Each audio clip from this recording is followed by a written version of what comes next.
country as a whole. So we have a lot of constraints to express all the suggestions given by the members here. But we have taken forward because the suggestions which are not adoptable in the national level can be sent back to the state government. In the upcoming days, those things can be taken forward as such. That is my one of the suggestions. Today, when we speak about national integration and national issues, basic issues about population. Population control ಬಗ್ಗೆ ನಾವು ಸ್ಪಷ್ಟವಾಗಿರ್ತಕ್ಕಂಥ ಮಾಹಿತಿಯನ್ನು ಕೊಡ್ತಕ್ಕಂಥ ವಿಚಾರಗಳು ಮಾಡಬೇಕಾಗ್ತದೆ. ದೇಶದಲ್ಲಿ ಹಲವಾರು ನಮ್ಮ 5 trillion economy ಬಗ್ಗೆ ಮಾತಾಡ್ಬೋದು, ಆದ್ರೆ ಯಾರು ಕೂಡ ಮಾತಾಡ್ತಲ್ಲ. ಈ ದೇಶದಲ್ಲಿ ಇರತಕ್ಕಂಥ ಜನಸಂಖ್ಯೆ ಯಾವ ರೀತಿ ನಿಯಂತ್ರಣ ಮಾಡಬೇಕು, ಯಾವ ರೀತಿ ಮಾನದಂಡಗಳು ಹಾಕಬೇಕು, ದೇಶ ಯಾವ ಕಡೆ ಹೋಗಬೇಕು ಅಂತಕ್ಕಂಥ ಆಲೋಚನೆ ಮಾಡೋದ್ರಲ್ಲಿ ಮ್ಯಾನಿಫೆಸ್ಟೋ ಸ್ಪಷ್ಟತೆ ಬೇಕಾಗ್ತದೆ ಮಾತನ್ನು ಹೇಳ್ತಾ ಇದ್ದೀನಿ. ಅದೇ ರೀತಿ ಸರ್ವರಿಗೂ ಶಿಕ್ಷಣ ಇದ್ದಾರೆ, ಸರ್ವರಿಗೂ ಆರೋಗ್ಯದ ವಿಚಾರದಲ್ಲಿ ಸ್ಪಷ್ಟತೆ ಬೇಕಾಗ್ತಕ್ಕಂಥದ್ದು. ಆ ಬೆಳಗ್ಗೆಯಿಂದ ಮಾತಾಡಿಸಿದ್ರೆ ಹಲವಾರು ವೈಸ್ ಚಾನ್ಸಲರ್ ಹೇಳಿದ್ರು, ನಮ್ಮ budget allocation for education and health should be increased into, it should be doubled, sir, because only any country can change, only reforms can come in place, only the people of that particular country is educated. So we have to concentrate on education. We have done the basic work on education. The primary health centers are here, primary schools in this country, only because of Congress and because of Nehru and Indira Gandhi and the family which is given to this country. This is a very proud moment to say that we have made a strong foundation for education, strong foundation for healthcare.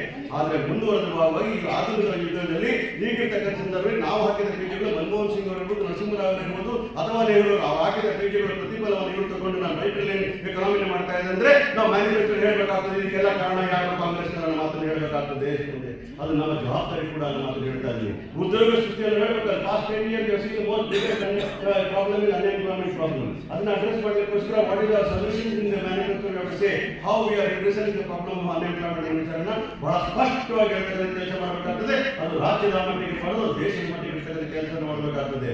ಒಂದು ಕಡೆ ನಮಗೆ more than 200 lakh crore rupees loans have been made on this 140 crore people today. 140 ಜನರ ಮೇಲೆ ಅವ್ರಿಗೆ ಕೇಂದ್ರ ಸರ್ಕಾರ 10 ವರ್ಷದಿಂದ ಮಾಡಿರ್ತಕ್ಕಂಥ ಟೋಟಲ್ ಸಾಲ ಎಷ್ಟು ಅಂತ ಹೇಳಿದ್ರೆ 200 ಲಕ್ಷ ಕೋಟಿ ರೂಪಾಯಿ ಇರ್ತದೆ. 2014 ಅಧಿಕಾರ ಕೊಟ್ಟ ಸಂದರ್ಭದಲ್ಲಿ ನಾವೆಲ್ಲ ಬರೀ 57 ಲಕ್ಷ ಕೋಟಿ ರೂಪಾಯಿ ಸಾಲ ಇತ್ತು. ಇಷ್ಟೆಲ್ಲ ಸಾಲ ನಮ್ಮ ಮೇಲೆ ಮಾಡಿ ನಮ್ಮ ಮೇಲೆ ದೌರ್ಜನ್ಯ ಮಾಡಿ ಕೊಟ್ಟಿದ್ರಿ. ಒಂದ್ ಕಡೆ ಸಾಲ ಜಾಸ್ತಿ, one side loans have increased, one side unemployment is increased, one side unsecurity is increased. What are we to do there? We have to find a solution in the manifesto today because people are looking for a solution. This manifesto is not going to only attract the people to vote for us. It's going to give a solution to the problems what country is facing. That should be our manifesto has to be the solution for the problem raised in this country. ಅನ್ನೋ ಮಾತನ್ನು ಹೇಳ್ತಾ ಇದ್ದೀನಿ. ಅದರ ಜೊತೆಗೆ ನಿಮಗೆ ಹೇಳ್ಬೇಕು ಅನ್ನೋದ್ರೆ ರೈತರ ಬಗ್ಗೆ ಮಾತಾಡೋದಾದ್ರೆ the farmers are the backbone of Indian economy. We should not forget that. They have contributed enough for the GDP of Indian economy. ಹಾಗಾಗಿ ನಾನು ಹೇಳ್ತಾ ಇರೋದು MSP should be expanded to more commodities of farmers products. ಅದರ ಜೊತೆಗೆ ನಾನು ಹೇಳಬೇಕು ಅನ್ನೋದಾದ್ರೆ SC ST ಮತ್ತು OBC ವಿಚಾರದಲ್ಲಿ ಬಂದಾಗ ಈಗಾಗಲೇ government of India is also saying all the time because Supreme Court ceiling is there regarding the reservation of 50% cannot be increased. This has to be a constitutional amendments are required. Parliament Act is required in this matter to increase the reservation to at least 70%. Only then all the communities can be taken in consideration. ಹಾಗಾಗಿ ಮಾತ್ರ ಎಲ್ಲ ಶೋಷಿತ ವರ್ಗಗಳಿಗೆ, ಹಿಂದುಳಿದ ವರ್ಗಗಳಿಗೆ ಮತ್ತು ಅತಿ ಹಿಂದುಳಿದ ವರ್ಗಗಳಿಗೆ ನಾವು ನ್ಯಾಯ ಕೊಡಲಿಕ್ಕೆ ಸಾಧ್ಯ ಆಗ್ತದೆ ಮಾತಾಡ್ತೀನಿ.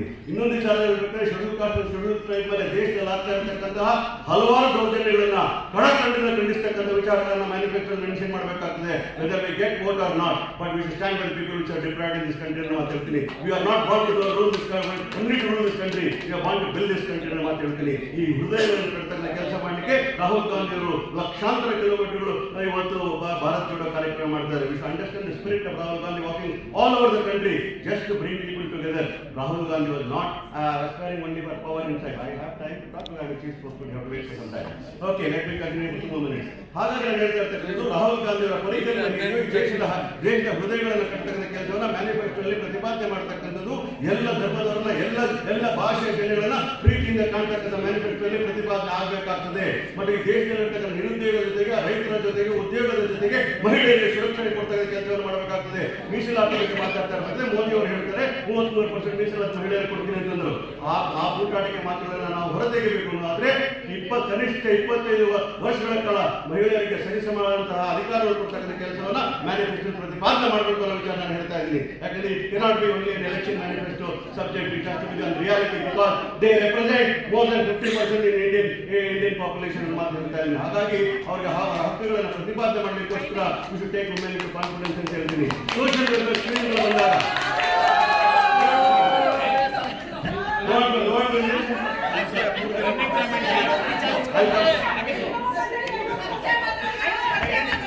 see, there is a demand for boards and corporations. When I say political reservation, even boards and corporations also come in place. I never said no. Okay, let it be like that. ಹಾಗಾಗಿ ಸಮಯ ಕಮ್ಮಿ ಒಂದು ಮಹಿಳಾ ಸಮಯ ಮಾತಾಡೋಣ ವಿಚಾರಗಳನ್ನ ವಿಶೇಷವಾಗಿ ಹೇಳಬೇಕಾದ್ರೆ ಹೆಣ್ಣಿಗೆ ಶಿಕ್ಷಣ ವಿಚಾರದಲ್ಲಿ ಕರ್ನಾಟಕ ರಾಜ್ಯ ಈಗಾಗಲೇ ಉನ್ನತ ಶಿಕ್ಷಣ ಕೂಡ ಉಚಿತವಾದ ಶಿಕ್ಷಣ ಕೊಡಲಿಕ್ಕೆ ಕಾರ್ಯಕ್ರಮವನ್ನು ಮಾಡಿದ್ದಾರೆ. ಆ ಕಾರ್ಯಕ್ರಮವನ್ನು ಮ್ಯಾನಿಫೆಸ್ಟೋ ಹಾಕ್ತಕ್ಕಂಥ ಕೆಲಸ ಮಾಡಬೇಕಂತ ಕೆಲಸ ಮಾಡಿ. ಯಾಕಂದ್ರೆ ಮಹಿಳೆಗೆ ಉನ್ನತ ಶಿಕ್ಷಣ ಪಡ್ಕೊಳ್ಳೋದ್ರಲ್ಲಿ ಬಹಳ ಕಷ್ಟ ಇರುವ ಸಂದರ್ಭದಲ್ಲಿ ಕೇಂದ್ರೀಯ ವಿಶ್ವವಿದ್ಯಾಲಯಗಳಲ್ಲಿ ಉನ್ನತವಾದ ಶಿಕ್ಷಣವನ್ನು ಉಚಿತವಾಗಿ ಕೊಡ್ತಕ್ಕಂಥ ಕೆಲಸವನ್ನು ಮಾಡಬೇಕು. ಅದು ಜಾತಿ ಆಧಾರಿತವಾಗಿರಬಾರ್ದು. ಮಹಿಳೆಯರ ಹೆಸರಲ್ಲಿ ಉನ್ನತ ಶಿಕ್ಷಣ ಕೊಡ್ತಕ್ಕಂಥ ಕೆಲಸವನ್ನ ಮಾಡಬೇಕು ಅನ್ನೋ ವಿಚಾರ ಹೇಳ್ತೀನಿ. Social security most important and giving job to the youths also most important. Specially ಇವತ್ತು ಭಯದ ವಾತಾವರಣ ಮಧ್ಯ ಇರ್ತಕ್ಕಂಥ ಅಲ್ಪಸಂಖ್ಯಾತರ ಬಗ್ಗೆ ಕೂಡ ಕಾಳಜಿಯನ್ನು ವ್ಯಕ್ತಪಡಿಸತಕ್ಕಂಥದ್ದು ಮ್ಯಾನಿಫೆಸ್ಟೋ ಇರಬೇಕು. Today people in belong to minority community are living in fear. This has to be addressed very clearly that we are not only with minorities, we are not going to appease minorities, but it is the constitutional right to protect their interests, and we will stand by all communities of the country who are being called as Indian. We will protect everybody's interests. This is the manifesto's plan and future. If you have a manifesto in such a way where the regional parties also accept our manifesto, because we have to believe in a common minimum program and we have to work with the coalition today. Definitely we have to go with the alliance partners. So our manifesto does not give room for any kind of misunderstanding as such. The manifesto should be there, inclusive in nature, taking all the regional parties together to form this country, because this country belongs to everybody, and we believe in a constitution given by Dr. B.R. Ambedkar, who had an idea of humanity to this country. ಅವ್ರಿಗೆ ಇರ್ತಕ್ಕಂಥ ಹಿಂದೂ ರಾಷ್ಟ್ರ ಅಂತಕ್ಕಂಥದ್ದು ನಮ್ಮ ಹತ್ರ ಇರ್ತಕ್ಕಂಥ ಮನುಷ್ಯತ್ವವನ್ನು ಕಟ್ತಕ್ಕಂಥ ಭಾರತ ಅಂತ ಹೇಳ್ತೀನಿ. ವಿಶ್ವಕ್ಕೆ ಮಾದರಿ ಆಗಿರ್ತಕ್ಕಂಥ ಭಾರತವನ್ನು ಕಟ್ತಕ್ಕಂಥ ಮನುಷ್ಯತ್ವದ ಭಾರತವನ್ನು ಕಟ್ಟಲಿಕ್ಕೆ